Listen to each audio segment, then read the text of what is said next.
Today, I want to talk about that dreaded subject, form and analysis, right? It's the subject that music majors can't wait to get out of, try and avoid at all costs. And even composers, they sit here and they think, well, I don't need form and analysis. I just want to write music, and I'm just going to conceptualize my own forms based on a programmatic idea or something like that. And form analysis is one of those subjects that we often view as very dry. But here's the truth about form and analysis. If you're a composer or a musician and you study the standard forms from the classical period and understand how they changed to more modern periods and to present day, then what ends up happening is those forms that you study, they somehow become a part of your existence. They somehow filter your ideas, and you become a better composer and a better musician because of it. If you practice form and analysis in the right way, much like you practice an instrument, where you're actually composing the forms rather than simply analyzing them. So what we often do in form and analysis is we take a bunch of pieces from composers like Mozart, Beethoven, Haydn, the big classical composers, and we try and figure out what they did. And we analyze the chord progressions, and we determine what the overall form of a piece is. Some more thorough classes will talk about the different types of phrases and how composers will use these phrases to develop a work. But they're missing what really matters, which is form and analysis is a subject that can teach you how to create. I was talking with one of my composition students about this the other day, and he said that his forms are getting better, that the overall progression of his music, the way that it's laid out, the pacing, all of this is just getting better, and he didn't really know why. And this is one of the students that's been taking my form and analysis course. Now, it's geared towards a specific way of learning, which I'm going to talk about later. But this student, I had to point out that they have been composing various forms based on classical style norms and modifying them to fit more modern works, present day works. And the process of learning to compose a period, which is a type of phrase, learning to compose a sentence, another type of phrase, learning to compose hybrid 1, 2, 3, and 4, these themes that are all types of phrases. When you learn to compose them and you put actual intention and you create these phrases, they're building blocks that go through sort of a chute in your brain. It's like you're pouring all this information in, and then it starts to kind of get messed around and mingle in your brain, and it becomes a part of your process. It comes out, and you're still writing like you, whatever style you write in, but learning to write in restrictive forms makes you a more creative composer because it starts to naturally come out in the way you structure your music, the way you frame your musical ideas. They start to become more clear. Audiences can now follow your works a little more easily. And so when I was talking to him about this, I said, you've also been composing small binary and small ternary using a particular method that I asked them to use. And all this work is having an effect on your compositions. And now they are more sophisticated. It's still the same musical style, but your ideas are more clear, they're more engaging, and it's going to draw the audience in more because it's logical. It's set up in a way that humans can understand, right? So humans are very good at picking up on patterns. We see patterns when they aren't even there. And when you learn to use these really common patterns, what happens is you start to develop them because humans are very creative. And this happened with a different student who I was also talking with yesterday, where the student essentially had a rondo form that we were working on. And this is a very intuitive composer. This particular composer will just come up with a melody and write the entire piece out without thinking about form, development, pacing, anything of that nature. very talented, can just kind of write from beginning to end and have a complete piece. And by most standards, that piece would be good enough. But of course, as his composition instructor, I have to show him how I can make it better. And so one of the things I pointed out was that he effectively has a rondo form.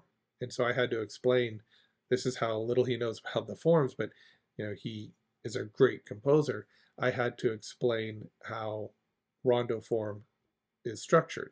And I later explained that actually, and what you've written is a 7-part sonata rondo. And he modified it in key ways. He made the initial A section much longer than you'd expect it to be. So it serves almost like a thorough introduction into those A materials.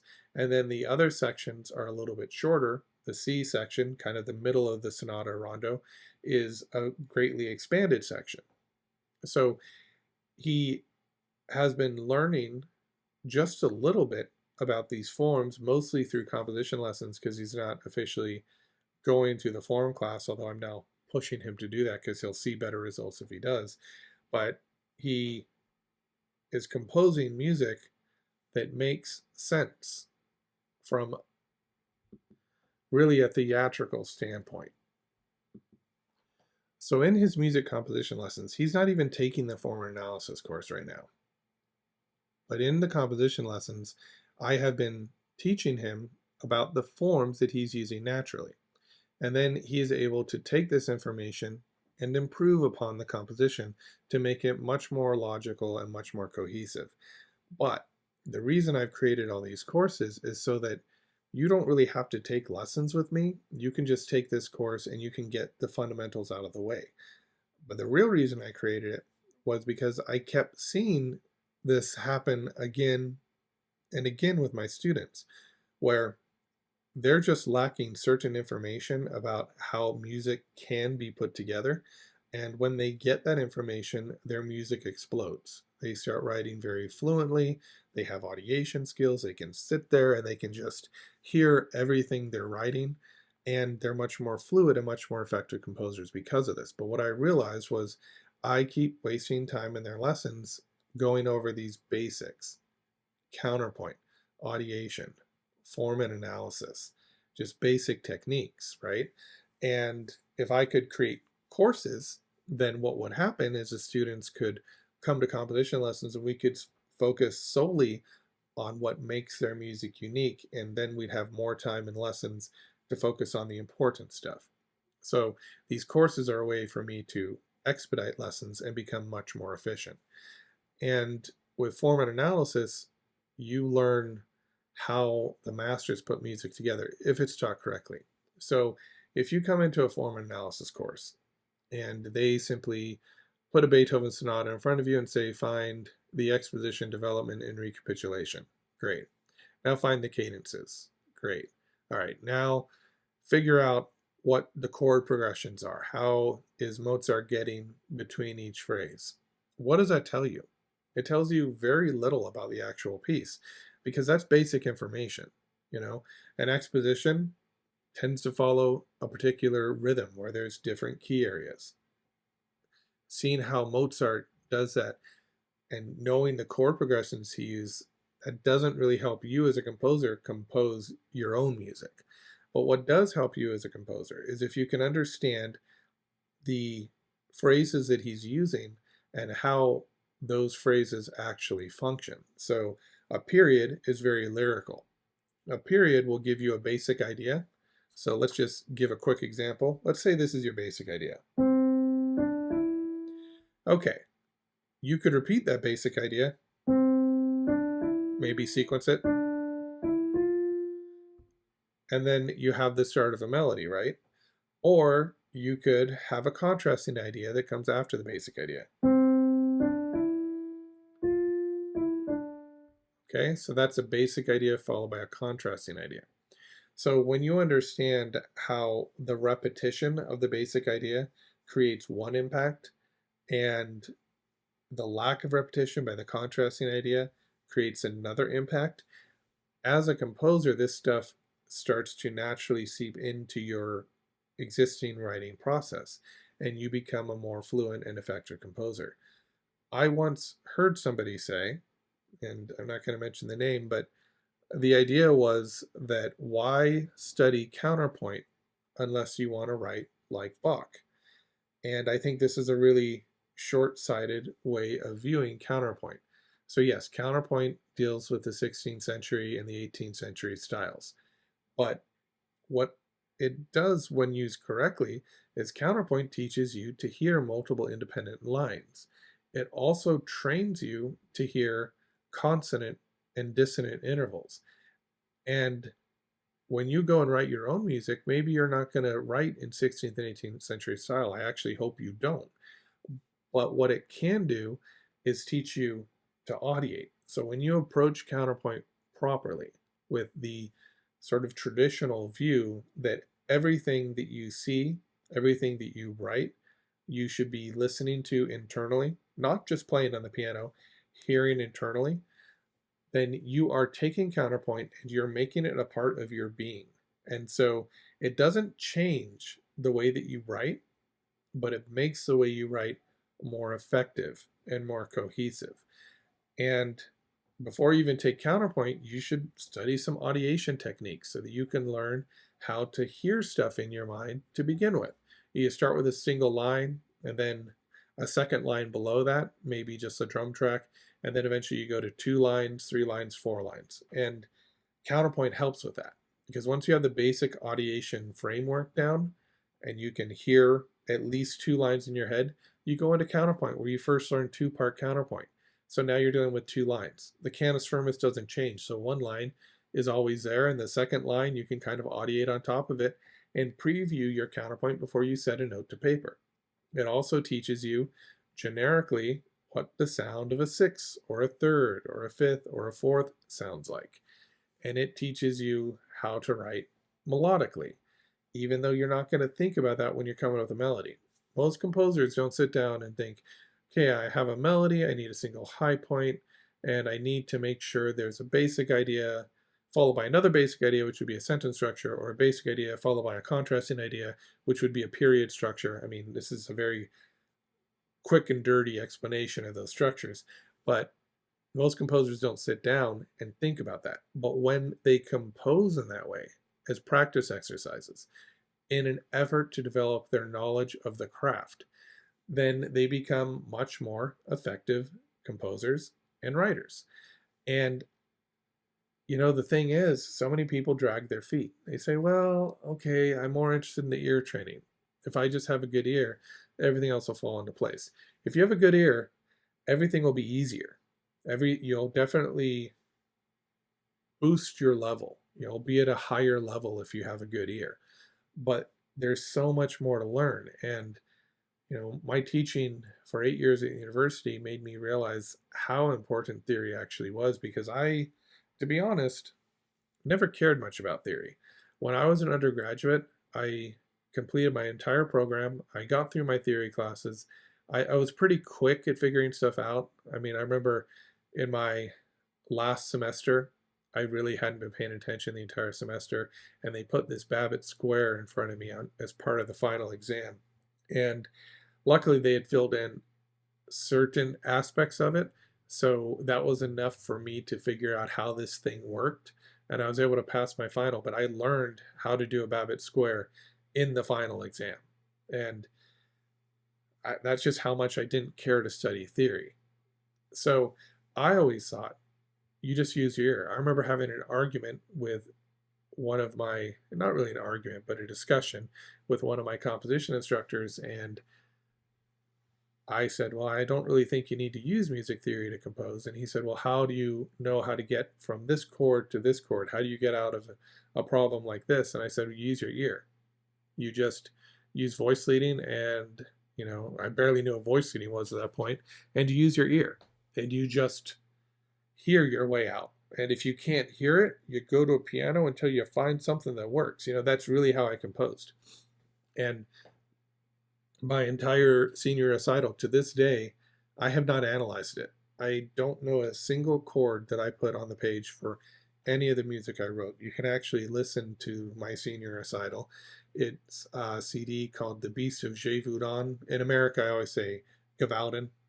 but and I'm probably butchering the French too, but it's The Beast de Gévaudan, and you can find that on iTunes and other places. But that entire everything on that CD was completely intuitive. I came up with melodies and harmonies that I liked, and I put it on the page. I orchestrated it, and that was it.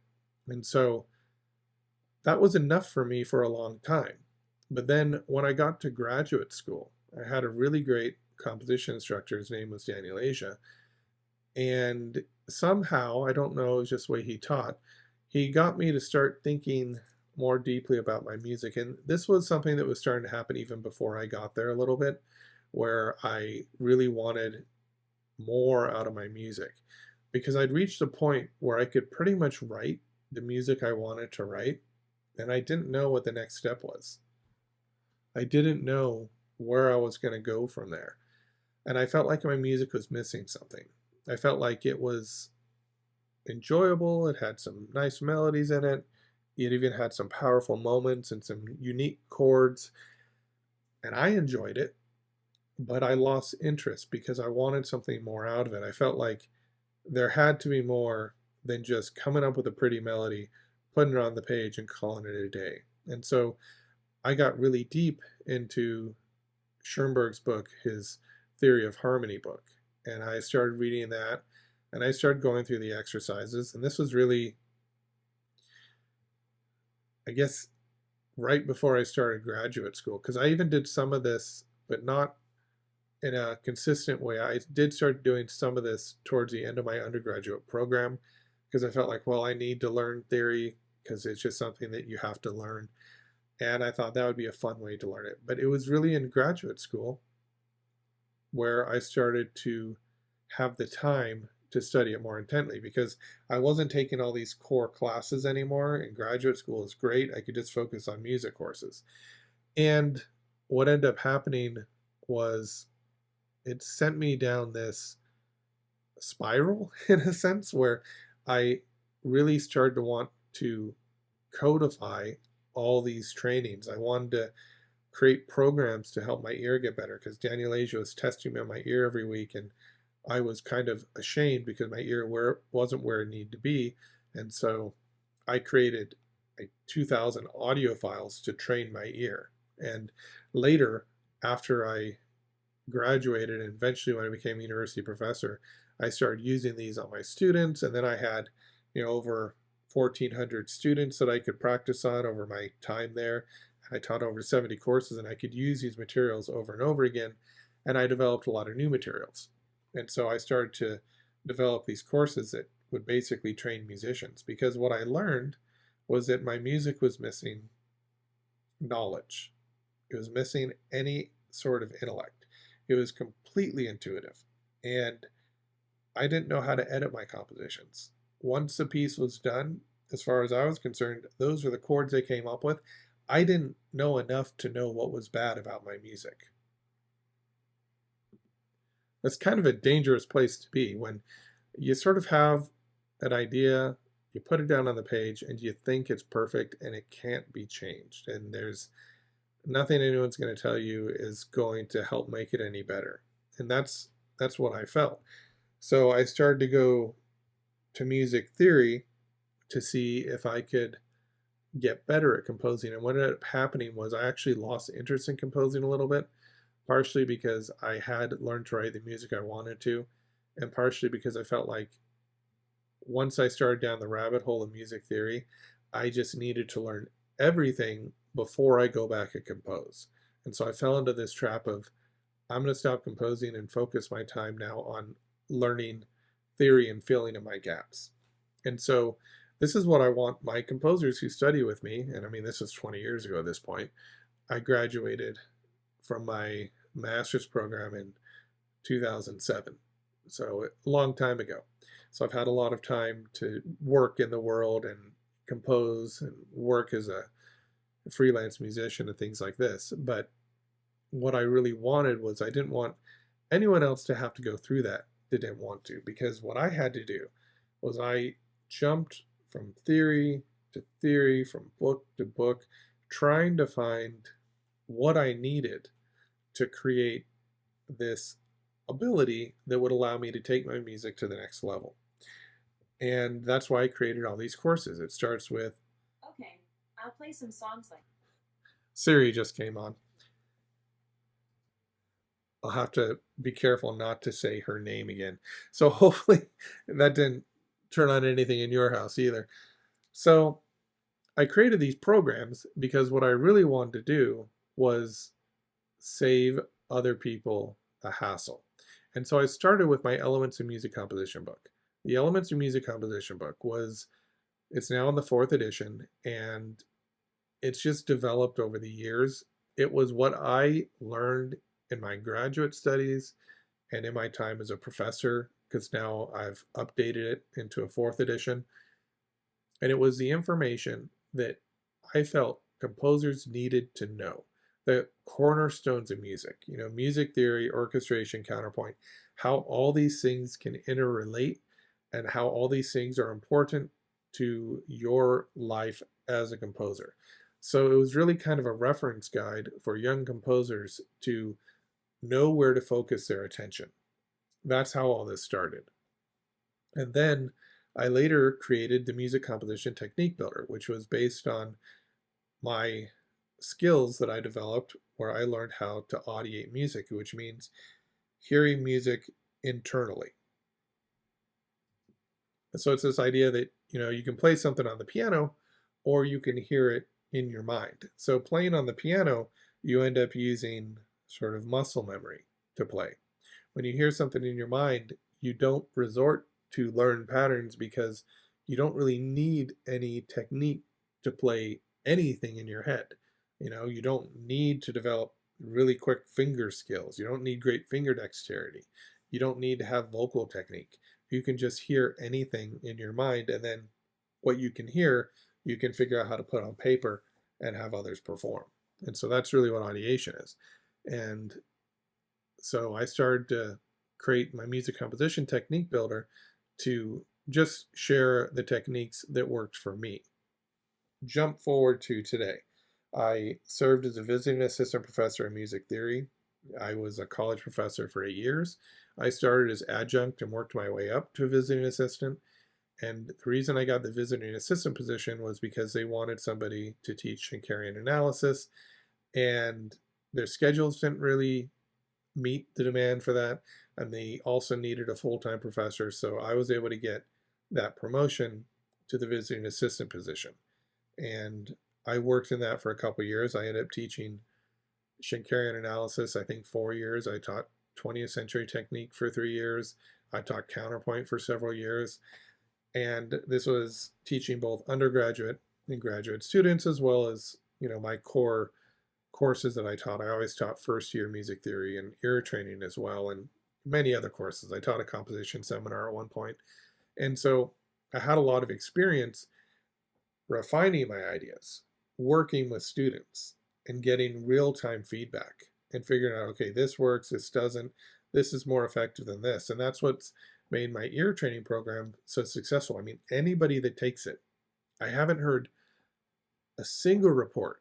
And I think well over 1,000 people have now taken it in one form or another. And it could be more because it's available on YouTube as well. So I don't know how many people are actually watching it, but from the numbers of actual people that have bought it, I think it's close to at least 1,000 at this point.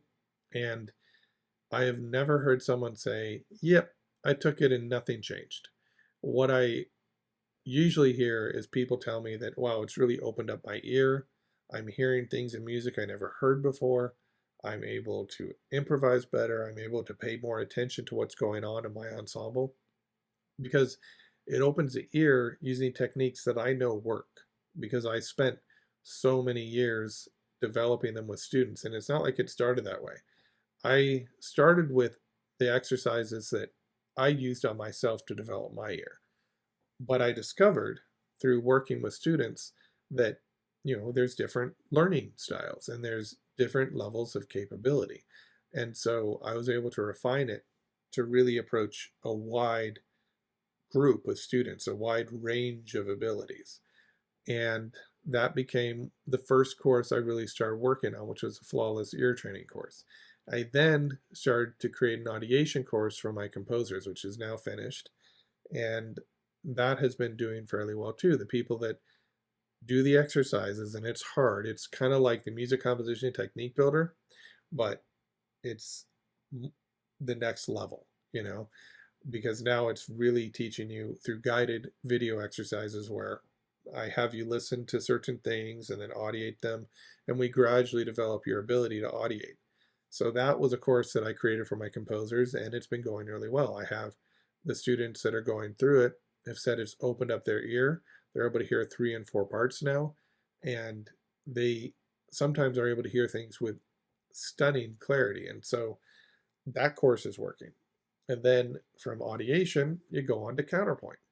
In the counterpoint course, you continue your audiation skills because we really introduce the concept of 3 and 4 part audiation in the audiation masterclass, but it's in counterpoint that you get to practice it. And that's where it starts to get even better because you're learning how to compose multiple independent lines. So what does that mean? You got a melody, right?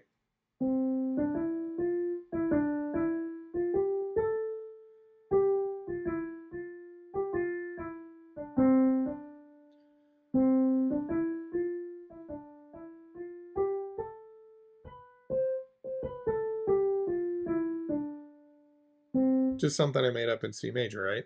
So you've got one line and then you have a second line.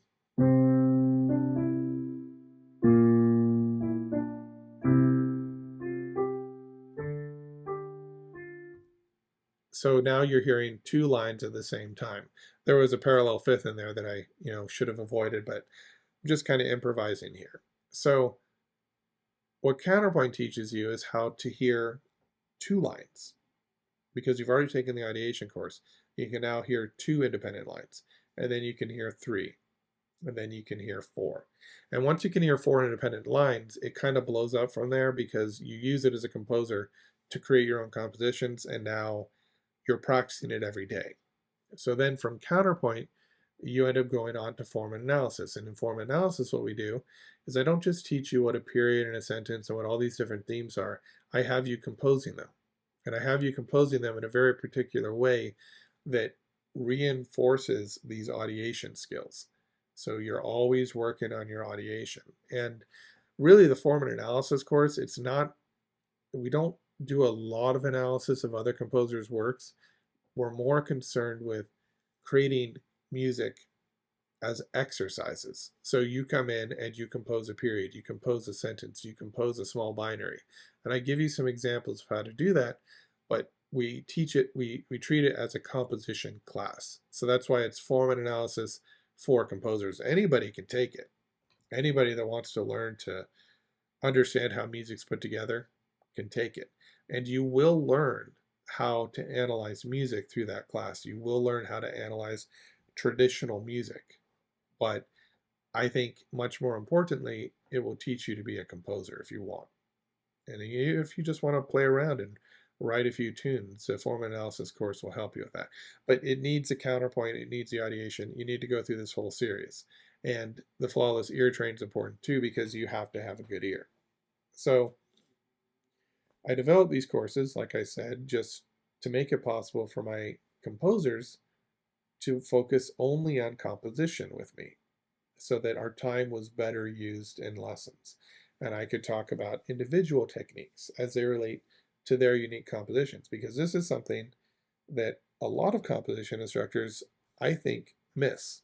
They will try and teach almost like a mold. Like you'll take lessons from somebody who writes like you because you want to write like them. But I don't really believe in that because I think that everybody has a unique style. And I think it's better as a composition instructor for me to come to you and say, okay, this is sort of your style, whether you see it or not. This is what makes your music unique. And this is how we can develop it and make it better. So you teach each individual composer how to work with their native materials, what they do naturally, and you teach them how to make it better. I think that is what composition lessons are. That's why I created all these courses because these courses are the stuff that other people they try and teach you. The problem is they try and teach you in lessons, and they try and use a book that's not really geared towards composers. It's geared towards a university setting. I mean, it doesn't, a lot of that academic knowledge doesn't translate to practical use unless you have a bridge to connect from academic to practical application. So these courses are really unique in that they're all designed to help my composers in my studio, but they're also available for the public to take because, they're self-guided and you can kind of go at your own pace. If you do want a guided course, then you can come along with me and join my studio, and then you'll get composition lessons along with me. So, and we'll go through these courses. We actually have group meetings where form and analysis counterpoint meet twice a month, audiation meets once a month, and then we have a business course where I talked with students about creating their websites, marketing themselves, getting their music out there. We talk about issues like how to get your music published, copywritten, distributed to places like Amazon, things like that. So it's really a very active, full featured studio that I'm working on here. And why did I do this? Because I had a job as a university professor. I was going up the ranks. I made it to visiting assistant, which is usually because you have some sort of skill that they need, right? Well, what happened was at the end of it was 2024, so it wasn't that long ago, I found out that my position was being discontinued. And so I had an option to reapply for a part-time position.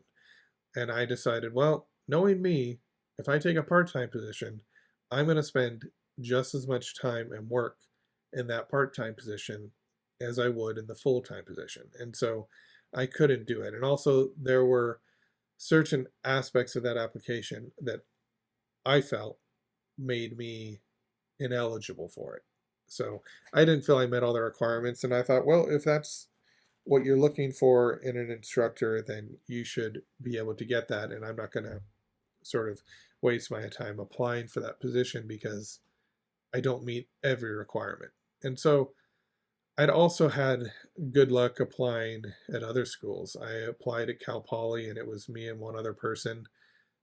And I don't know how these decisions are made, but they ended up going with the other person. But I've had a few applications while I was teaching at UNLV where it was kind of neck and neck, me and one other person. Because, I did know that eventually the position at UNLV probably wouldn't be forever. I could kind of see that they were looking based on the job search activity, they were looking for somebody to take on a music theory role that had a doctorate. And so I don't have a doctorate, I have a master's degree. And so it's really an important thing if you want to teach in college. I mean, you kind of need to go get that doctorate. My experience, I mean, I taught everything from really, I taught doctoral students. So I have that level of knowledge, but I don't have the piece of paper or the dissertation. And at this point, I don't know that I'll go back and get that, although it's still kind of an option for me. And I decided, you know what? I'm going to take everything that I've learned here, everything that I've done, and I'm going to turn it into completely different courses, the courses that I wanted to create the entire time. And I always did that. I always put a lot of time into my courses. I created one set of courses that met the academic standards of the university. Then I played around with how I would make those my own. Like, for example, the flawless ear training course. It's 16 units and over 250 lessons because you just go kind of day by day. It's one lesson per day. If you have trouble, you spend at most 3 days on a single lesson, and then you go on no matter how poorly you're doing. And that course is step by step. It's literally not missing any gaps in the training. So the idea is there's never a point where it becomes so difficult that you get stuck on one lesson for months at a time. And in the university, I couldn't really do that because we only met 4 times a week. I couldn't just, I knew that a lot of students were practicing at home. And so I tried to create, it was in some ways a more streamlined program because you had to teach certain components by the end of semester one or by the end of semester two. So I couldn't take my time and I couldn't fully develop the ear. And so that actually started to get to me towards the end of my time there because I knew that in the 2 years of music theory and ear training, if they could follow a course like what I'm creating with Flawless Ear, the students would have consistently good ears. And it is really still a 2 year course. It's 250 days. So we met for 14 weeks each semester. It was really 16, but you got finals and study weeks. So I always planned for 14 weeks of instructional activity. So if you take 14 weeks times 4, that's the number of days we met each week. We have 56 lessons per semester. So now you'd multiply 56 times 4, you end up with 224 sessions. And so my session, when the flawless course is complete, will be around 250. So it would fit into a 2 year college program. And by the end of it, you'd have such a stronger ear. But the problem is, and this is just the nature of the university, you have to go through things like curriculum review, and you also have to get accredited by certain accrediting agencies. Otherwise, your degree isn't worth that much and it can't transfer to other programs. So, accreditation is really important. And this program would teach everything that's required, but it might not teach everything that's required in semester one, semester two, semester three. It'd start to catch up. In semester four, it would exceed. But for an accrediting body, that might not work because what you really have to do is show that they're making the same progress in semester one and semester two as other universities. So my flawless ear training course is slower because it builds a very strong foundation. And then once you have that strong foundation, we can start adding bricks on top of that. And so it starts slow and escalates quickly towards the end. Like your ear just really starts to develop towards the end of the course. And it still takes only about 2 years if you were to do one lesson per day, right? And since you're not in a college course, you could take up to three, but if you just want to do like the 2 year course, you can take one a day and be done with it.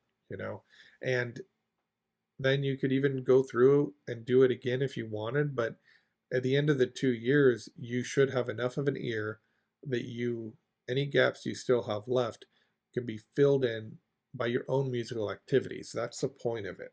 And so, you know, when this notification came, it actually came on my birthday. I got the notice that I was going to have to reapply on April 22nd. And so I was like, okay, that's fine.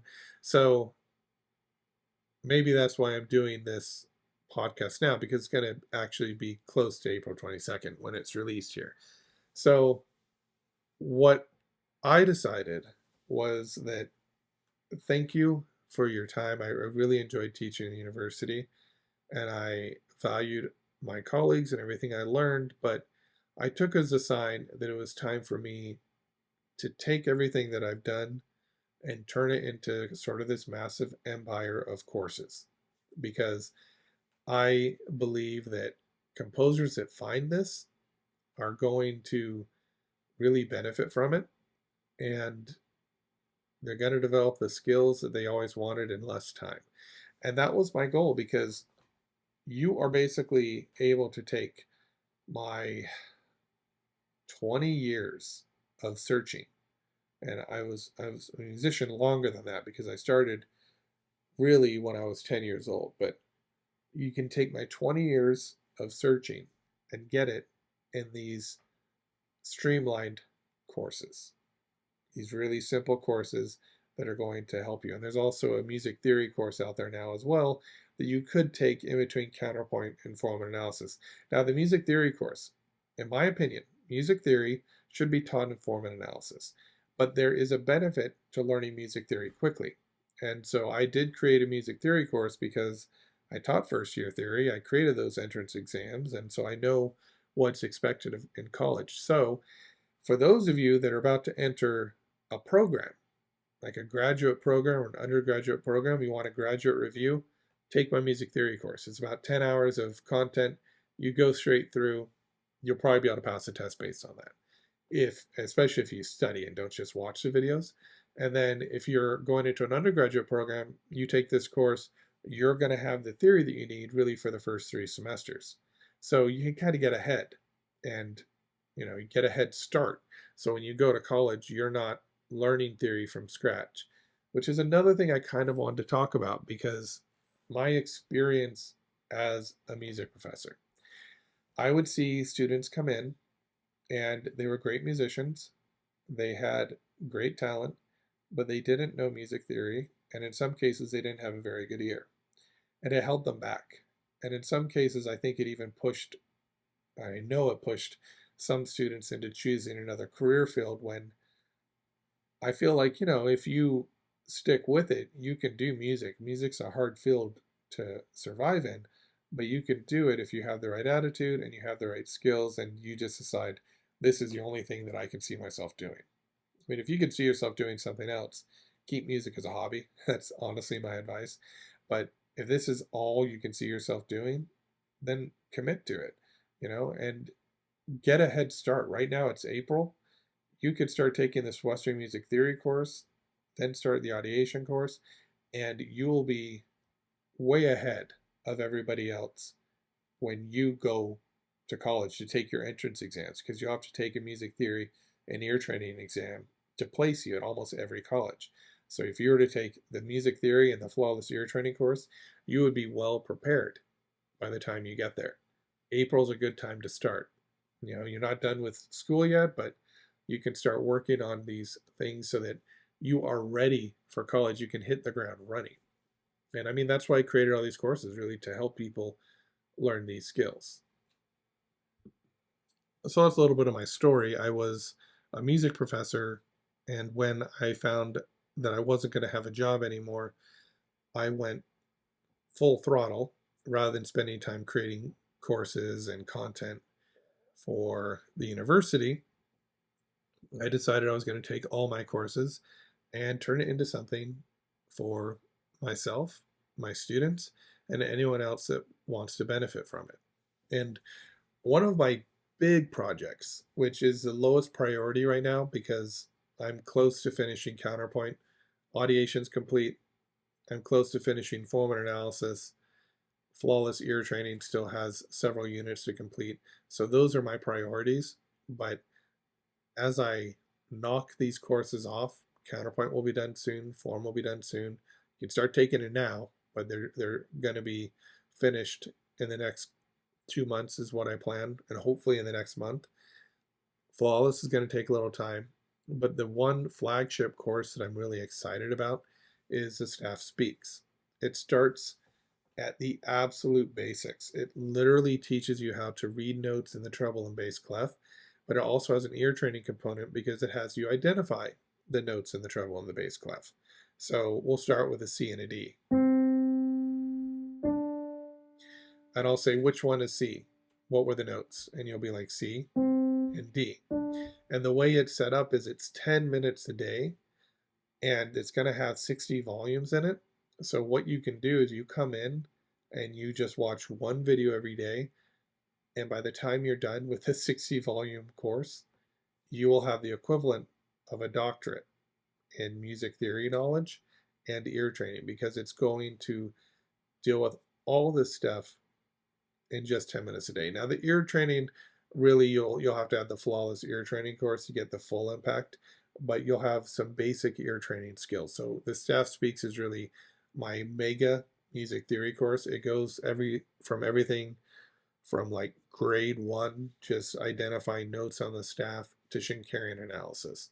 And it'll take a couple years to complete, but the thing about it is it's manageable because you just come in and you do 10 minutes a day and that's it. And there's guided exercises. Again, it's like I'm coming to your home every day and we just do one exercise a day. Sometimes you'll get a break because I'll talk about theory concepts like things like inharmonicity, or I'll talk about where the staff system came from, give you a little bit of history. But everything's just 10 minutes a day. You come in, you keep progressing, and it's this idea of just doing a little bit every day to get big results. So that is going to be sort of my mega course when I'm done. I'm excited about it. And this is what I'm enjoying doing now that I am no longer teaching university. Now, I had a question. Somebody asked me, are you ever going to go back to the university? And the answer is, I will if I find a position that wants me and that I feel fits my needs. So I'm just going to be a little bit picky about any universities I apply for. So if I do apply for a university, it's because I really want to work at that particular university. I'm not just looking for a job. I'd almost rather, honestly, do Uber Eats or something rather than just teach for the sake of teaching, because it is so much time, it is so much energy, and it's one of the most rewarding things you can do, but you're only reaching kind of a small group of people, and I want to try and reach more people than that. I want to try and help as many people as I can achieve their dreams of being a musician with courses that won't destroy your bank account. You know, I want you to be able to afford these courses too. So,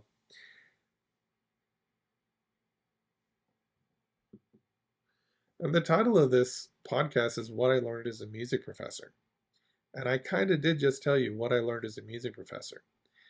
I didn't talk about things like what is expected of you when you go to college, you know, but just know that music theory and ear training, if you're going to college, is usually the thing that holds students back. And I hate to see it, but it really comes down to, if you struggle with theory or ear training, it's not you necessarily. It's not that you're doing something wrong or you shouldn't be involved in music, because there's much more to music than just understanding music theory and having a good ear. I mean, they help you, but it's not the most important thing. What I want people to understand is that you can learn music theory and you can develop a good ear, but you probably have to do something that is step by step and that just incrementally builds on your skills. And it's this idea that you just get in and get out. You press play, you go through your videos for the day, and you go on and you do something else. And whatever ear training program you use, you just want to make sure that it's structured in a way where you're genuinely learning these skills. I mean, apps and things like that can be useful, but they tend to have inferior sound quality, and they tend to not have the kind of professional structure and organization that my courses have, because these are based on thousands of hours of work. I mean, literally thousands of hours of work, and working with students and getting feedback, trial and error, finding what works, figuring out what doesn't work. And there's all these techniques out there, and it can be really confusing. But what you just need is start with the fundamentals and grow from there. And then eventually you'll have an ear that allows you to listen and compose anything you want. So I'm going to leave it at that for today. I want to thank you for joining me again, and thank you for listening. And we will have another podcast next week, subject to be determined. But I may talk more towards, since we're entering kind of the college entrance time, I may talk more about techniques for actually getting into college, for passing that theory and ear training exam, and for being prepared for what's to come in your college program. So thank you again for joining me. My name is Kevin Yor, and this was Your Music Mentor. So if you would like to take any of my courses, they're available at UreMusic.com. You can choose from payment plans. They're generally higher quality videos on my website than anywhere else, and my website gets more frequent updates. The other advantage of my website is that you can comment on individual lessons, and I get back to you pretty quickly. You can also email me if you want more information at kevin@uremusic.com. Again, that's my first name, Kevin, at ure, my last name, music.com. So if you're considering going into a college program, there's two things I recommend you do. Start flawless ear training and get the Western Music Theories course that is available only recently on my website. It's going to be really the first year of music theory, and that is way more than what you'll need to pass an entrance exam for graduate students. If you're an undergraduate, you can go over to YouTube and check out my musical core playlist. That teaches you about major scales, triads, the basics. So those are my two options for you. If you're going into an undergraduate program, I do suggest you take the Western Music Theory course because it will really be helpful for your first year in music theory in college. But it requires you to have an understanding of major scales and how to create intervals. So if you don't yet have that knowledge, musical core is for you. Just search for Kevin Ure musical core. You'll find the videos for that on my YouTube channel. So thank you for listening, and I will see you next week.